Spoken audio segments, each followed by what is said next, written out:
Hello everyone, welcome back to our channel Economics Talk.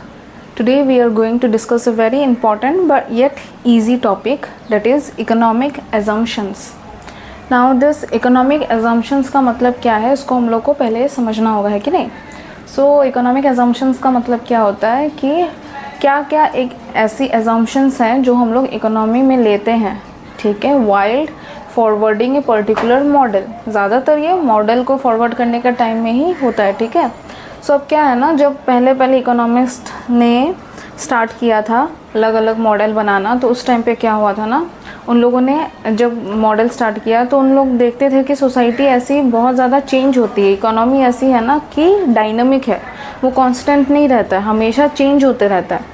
तो change होने के चलते क्या होता है, जब उन लोग फॉरवर्ड करते थे मॉडल तो उसमें बहुत ज़्यादा स्टेबिलिटी नहीं होती थी, उनके मॉडल के जो चीज़ें थे वो भी स्टेबल नहीं निकलते थे, ठीक है. उन लोग को जो भी रिज़ल्ट चाहिए होता था वो रिज़ल्ट स्टेबल नहीं होता था, जिसके चलते उन लोगों को बहुत ज़्यादा प्रॉब्लम फेस होती थी. अब हम लोग को पता है कि इकोनॉमिक्स में हम लोग को बहुत ज़्यादा एजम्पशंस मिलते हैं, वहीं से ये एजम्पशंस लेना स्टार्ट हो गया, ठीक है.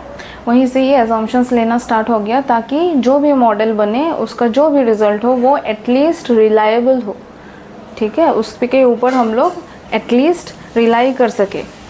Now if you go with the proper definition of economic assumptions, now economic assumptions means the assumptions which are taken by the economist regarding the players of a economy. अब players कौन होते हैं हमारे economy में? Players are the members of an economy. अब members कौन है? Producers, sellers, consumers, है कि नहीं, decision makers, they all are the players of an economy. ऐसे बहुत सारी चीज़ें होती हैं, ठीक है, बहुत सारे लोगों को इकोनॉमिक प्लेयर्स के हिसाब से कंसिडर किया जाता है. अब क्यों इकोनॉमिक प्लेयर है? क्योंकि इन लोग जो डिसीजन लेते हैं ना वो एज ए होल इकोनॉमी को इम्पैक्ट करता है, तो इस सिचुएशन में इन लोगों को इकोनॉमिक प्लेयर्स बोला जाता है. अब इकोनॉमिक एजम्पशंस में क्या होता है, हम लोग इन लोग के बिहेवियर को स्टडी करते हैं, और इन लोग के बिहेवियर में हम लोग क्या करते हैं, कुछ ऐसी चीज़ें हैं जो हम लोग एज्यूम कर लेते हैं. क्या क्या चीज़ें एज्यूम कर लेते हैं? जैसे पहला हो गया कि हम लोग जानते हैं कि हर एक इंडिविजुअल, है कि नहीं, हर एक इंडिविजुअल सेल्फ मोटिवेटेड रहता है, सेल्फ इंटरेस्टेड रहता है.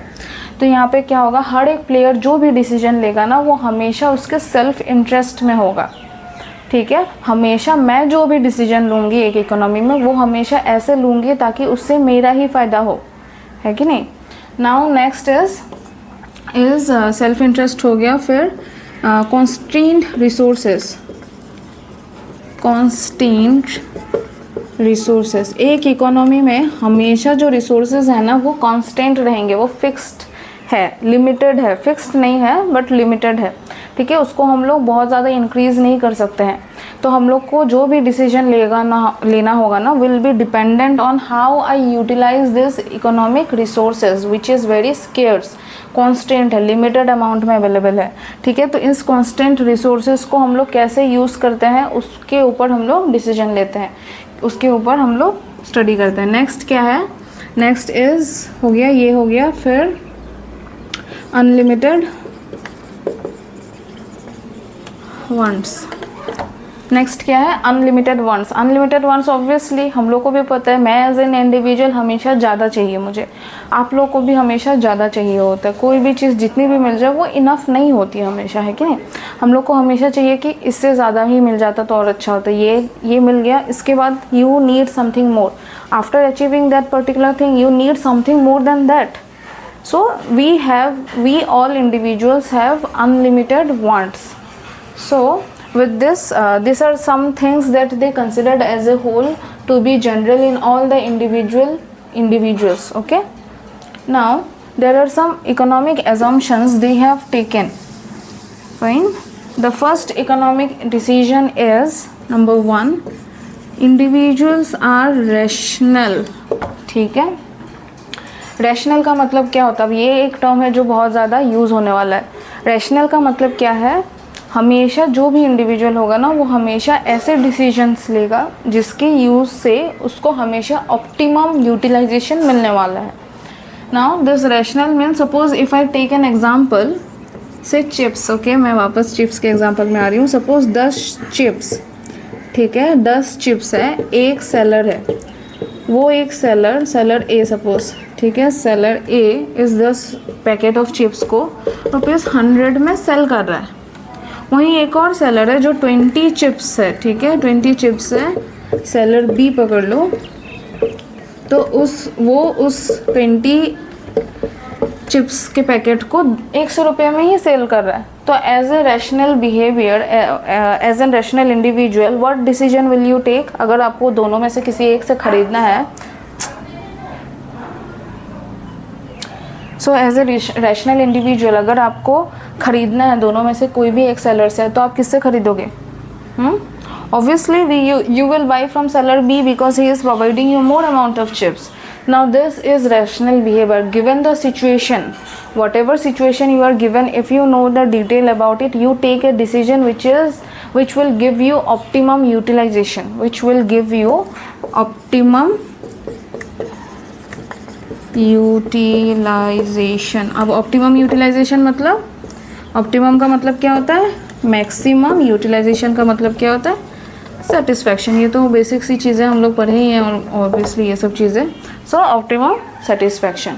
सो पहला क्या है, उन लोग हमेशा रैशनल बिहेवियर रखेंगे, ठीक है, हमेशा उन लोग रैशनल बिहेवियर रखेंगे। नेक्स्ट पे चलते हैं।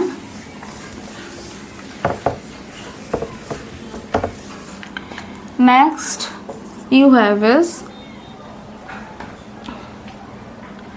Next is trade off behaviour. एक इकोनॉमी में हमेशा ट्रेड ऑफ होगा। ट्रेड ऑफ मतलब क्या? एक चीज़ देना, एक चीज़ लेना। अगर आप एक चीज़ प्रोवाइड कर रहे हो तो उसके रिटर्न में आपको कुछ मिलेगा। सो यहाँ पे नॉर्मली हम लोग ट्रेड ऑफ किसके टर्म्स में होता है? Goods and between the moneys in our economy, ठीक है। पहले क्या होता था? पहले बार्टर सिस्टम था, तो उस टाइम पे goods is exchange in with terms of goods. But present के टाइम पे क्या होता है? We have paper money. So यहाँ पे paper money plus we have digital money also right now. So यहाँ पे क्या होता है? Exchange is done between goods and the money. So यहाँ पे ट्रेड ऑफ होने का 2 रीज़न है, ठीक है। यहाँ पे ट्रेड ऑफ 2 रीज़न से होता है। पहला क्या है? प्रेफरेंस। पहला क्या है? प्रेफरेंस। हमेशा आप जो चीज़ प्रेफर करते हो उसी को ना आप खरीदोगे, कोई और चीज़ तो नहीं खरीदोगे। प्रेफरेंस के ऊपर ही आप डिपेंड करके चीज़ें खरीदते हो, ऐसे तो नहीं खरीदते हो। सो ये क्या हो गया? प्रेफरेंस। दूसरा क्या है? कंस्ट्रेंट। कंस्ट्रेंट, जो भी चीज़ आप खरीद रहे हो ना वो एक लिमिटेड अमाउंट में अवेलेबल है सोसाइटी में, इकोनॉमी में, तो आप उस लिमिटेड अमाउंट में ही उस चीज़ को खरीद सकते हो। तो उससे क्या होगा ना, उसके चलते उस चीज़ का जो डिमांड है और सेलर जो सेल कर रहा है, सेलर का इंपॉर्टेंस यहाँ पे इंक्रीज़ हो जाता है। अगर वो अनलिमिटेड अमाउंट में अवेलेबल है तो आप तो कहीं से भी ले सकते हो, खुद से भी प्रोड्यूस कर सकते हो, खुद से ही ले सकते हो, है कि नहीं, खुद से ही यूज़ कर सकते हो। लेकिन यहाँ पे क्या है? ये कंस्ट्रेंट है, रिसोर्सेज क्या लिमिटेड अमाउंट में अवेलेबल है, तो इसके चलते क्या होगा? यहाँ पे ट्रेड ऑफ हो जाएगा। आप प्रेफर करो, प्रेफर करने के बाद में आप उस चीज़ को पेमेंट करो, फिर आप उस चीज़ को खरीदते हो, तो क्या हो जाएगा? यहाँ पे ट्रेड ऑफ हो रहा है, ठीक है। तो इकोनॉमिस्ट लोग क्या कंसिडर करते हैं कि इकोनॉमी में जो भी चीज़ें हैं ना उसमें हमेशा ट्रेड ऑफ होता है। कोई भी चीज़ें हैं वहाँ पे हमेशा ट्रेड ऑफ का फैक्टर रहेगा ही, ठीक है। सो ये थर्ड एजम्पशन है। और लास्ट एजम्पशन क्या है? लास्ट एजम्पशन हमारा है इज द बिग पिक्चर, ठीक है, द बिग पिक्चर। अब big picture, the next we have is big picture. Big picture का मतलब क्या है? यहाँ पे जो भी एजम्पशंस हम लोग ले रहे हैं ना वो एज ए बिगर पिक्चर में अप्लाइड होती है। जैसे मतलब कि अगर माइक्रो लेवल में देखोगे तो आपको ये एजम्पशंस अप्लाइड होती हुई दिखेंगी, और आप मैक्रो लेवल पे भी देखोगे तो आपको ये एजम्पशंस अप्लाइड होती हुई दिखेगी। सो यहाँ पे एक और एजम्पशंस, यहाँ पे जो नेक्स्ट एजम्पशन है that is self regulating. Economy क्या है ना, हमेशा सेल्फ रेगुलेटिंग है, वो खुद ब खुद अपने आप ही ठीक होने लगती है। अगर उसमें कुछ भी डिसइक्विलिब्रियम होता है, so over a period of time that disequilibrium will be an equilibrium by the market assumptions. Adam Smith ने क्या बोला था यहाँ पे कि there are invisible hands which will make the economy regulatory, self regulatory. So यहाँ पे उसी पॉइंट का यहाँ पे मेंशन किया गया, ठीक है। यहाँ पे क्या है? डिमांड एंड सप्लाई क्या होगा? सप्लाई एंड डिमांड मिलके हमेशा इकोनॉमी को रेगुलेट करेगी, हमेशा इकोनॉमी को रेगुलेट करेगी। यहाँ पे कोई भी गवर्नमेंट का एक्शन का ज़रूरत नहीं है, ठीक है, self regulatory. Now this are some of the assumptions which economists have taken over the period of time. These assumptions are applied overall in all economy, ठीक है। Criticism of economic assumptions, there are basically only two criticisms, ठीक है। So number one is rational behavior. Rational behavior, people has like criticize this rational behavior because there are certain situations when people prefer to take decisions which are not advantageous for their own well-being, ठीक है। जैसे हम लोग यहाँ पे अगर देखें तो जैसे कभी कभी क्या होता है ना, सपोज़ कोई एक इंसान कोई एक प्रोडक्ट को बेच रहा है जो कि ज़्यादा प्राइस है किसी और इंसान से, लेकिन जो पहला वाला सेलर है वो आपका कोई पहचान वाला है, तो आप नहीं चाहते हुए भी उसी से आपको ख़रीदना होता है to maintain the relationship between the seller and you. So यहाँ पे क्या प्रॉब्लम हो गया ना, यहाँ पे डिसीजंस को लेकर प्रॉब्लम हो रहा है। यहाँ पे रैशनल बिहेवियर आप करना चाहते हो लेकिन आप नहीं कर पा रहे हो, ठीक है। और भी बहुत सारी प्रॉब्लम है, इनकम इनइक्वलिटी होने के चलते लोगों के पास इनकम कम होता है, इसलिए वो ख़राब चीज़ें कंज्यूम कर रही हैं। Though there are some other goods which are more better than that, but income नहीं है इसलिए हम लोग कम खाते हैं, ठीक है, कम कंजम्पशन करते हैं अच्छे प्रोडक्ट का। सो ये economic okay. Now the next we have is no government role.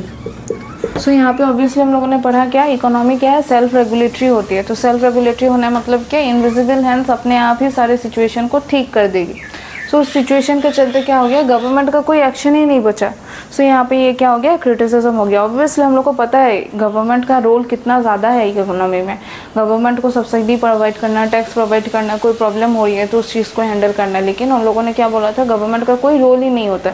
सो जिसके चलते ये क्या हो गया, एक demerit हो गया। So with this we are done with today's topic, that is economic assumptions and its criticism. In the next video we will be discussing some other topics related to business economics and microeconomics. So if you like the video, please subscribe to the channel, comment down your thoughts below, and thank you.